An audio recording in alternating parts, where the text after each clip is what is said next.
earlier in your careers, there was a lot of pressure from either the media or the industry to want to make you into these sort of pretty boy leading men. Did you feel that? What was that like? And did you feel the pressure at the time? Did you feel like you were being pushed into things you didn't want to do? You mean pressure from the people around us? Is that what you mean? Yeah, well, I don't know if you pay attention to. I mean, when every studio head is like wanting you to be the quote unquote movie star and play the guy that shoots the gun and gets the girl, and I assume you get all those scripts and they want you to play those. Right. Right. You know, it was interesting because I had a brief run at that on television, sort of being thrown on the cover of some of these teen magazines, and I was so trying to work away from that once I got into the film business, and really wanted to establish myself as an actor who put a lot of thought into his characters and did good work. And then I did a movie called The Titanic, which was really one of those last-minute decisions where I wanted to truly try something.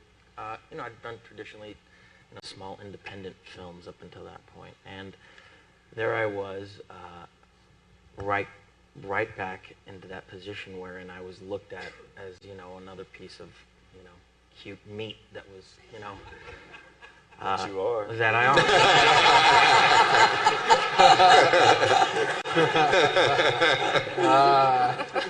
And so, it was pretty disheartening at the time, but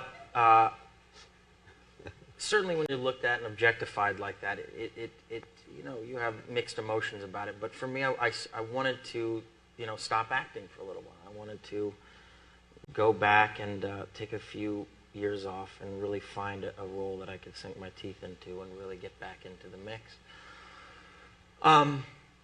So it was a very surreal experience. It changed my life in a lot of ways, but at the same time, I can't say that it wasn't, it didn't give me a lot of other opportunities as an actor,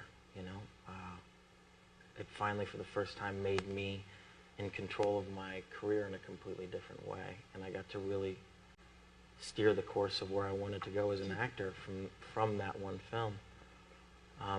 But yeah, it is psychologically weird. It is, and it was bizarre for me. Yeah. So do you guys then look to, say, a relationship with a director to help champion the way out, or were you looking for projects that you could then? Do you know what I mean? Like, does the relationship with the director become then really important because they're the ones who are going to actually provide you with not only the role and the story, but it's like the mise en scène that actually supports kind of trying to. Do you know what I mean? Like, is it working with a specific director that's? Well, yeah, absolutely. I definitely feel that way. There's just it's a weird thing to put your hands and put your performance in another person's hands like that, and it's a tremendous feeling of trust that you have to have with them.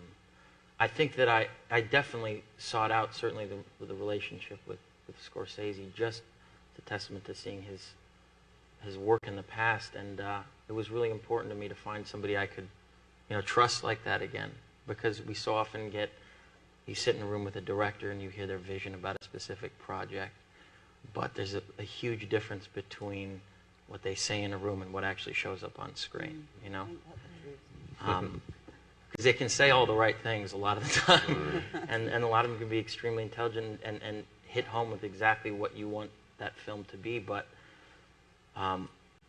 it's been hard for me I've been a little gun shy, certainly, about working with a lot of first-time directors, because I like to see a person's work. I like to see that they've proved in some capacity that they've been able to project up on screen what they're able to tell you in a room, and that's a very what the director does is so imperative to the movie making process. I mean, I couldn't imagine directing a movie myself. The amount of things that one needs to the amount of focus that you need to have, controlling all the different departments, and it's all your responsibility at the end of the day. It's such a daunting experience that I'm completely not ready for. It's hard enough to just focus on the acting and do your best when you're there. But it's really the director's medium at the end of the day. It's really them that are able to select these specific moments that you try and give to them, and make it into something meaningful or real or tangible. Because oftentimes we've all had experiences where that's just simply not the case. I've always wanted